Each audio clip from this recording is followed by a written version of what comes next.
Je vais donc vous expliquer succinctement la technique du lavis et du glacis, parce qu'elles sont intimement liées l'une à l'autre, mais comportent quelques différences. Tout simplement, ce qu'est un lavis, c'est de la peinture diluée qui naturellement va dans un creux, de manière à ce que, après son application, il y ait une différence de concentration le long de la surface qui a été peinte. On voit bien que le lavis a fait s'accumuler la peinture foncée sur la base claire, comme ici. Mais on peut très bien faire un lavis clair sur une surface foncée pour l'éclaircir, de cette manière-là, où la peinture va s'accumuler à la fin du mouvement, c'est-à-dire je pousse la peinture ici de manière à ce qu'elle s'accumule ici. Donc voici l'exemple d'un lavis clair sur une surface foncée.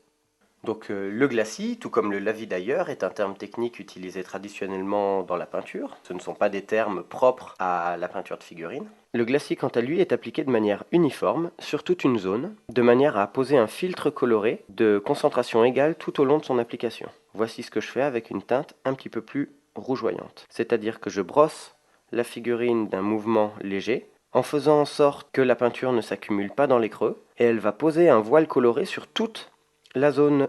Donc contrairement au lavis qui s'accumule, le glacis, lui, tend à ne pas s'accumuler pour poser un voile. Donc le bilan est qu'il est généralement plus simple d'utiliser un lavis pour ombrer et pour éclaircir, car la concentration nuance la clarté de la zone que l'on est en train de peindre, et le glacis aura souvent tendance à jouer sur la couleur de la zone que l'on est en train de peindre, pour la rendre un peu plus rougeoyante, un peu plus jaune, un peu plus verte.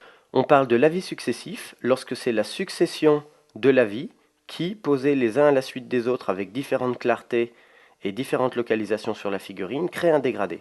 Le lavis successif est donc une technique de dégradé utilisant le lavis. De toute manière, on se moque un petit peu du nom que l'on utilise pour qualifier telle technique, savoir si c'est un lavis ou un glacis. Plus importante la sensation que l'on a de peindre et le mouvement du pinceau et réellement la pratique que de savoir comment s'appelle telle ou telle technique. Parce que lorsqu'on fait un glacis, eh ben, on fait toujours un petit peu de lavis, et que quand on fait un lavis, on fait toujours un petit peu de glacis. Ces deux techniques sont très proches et rentrent l'une dans l'autre, et quand on fait l'un, on fait toujours un petit peu de l'autre. Voilà.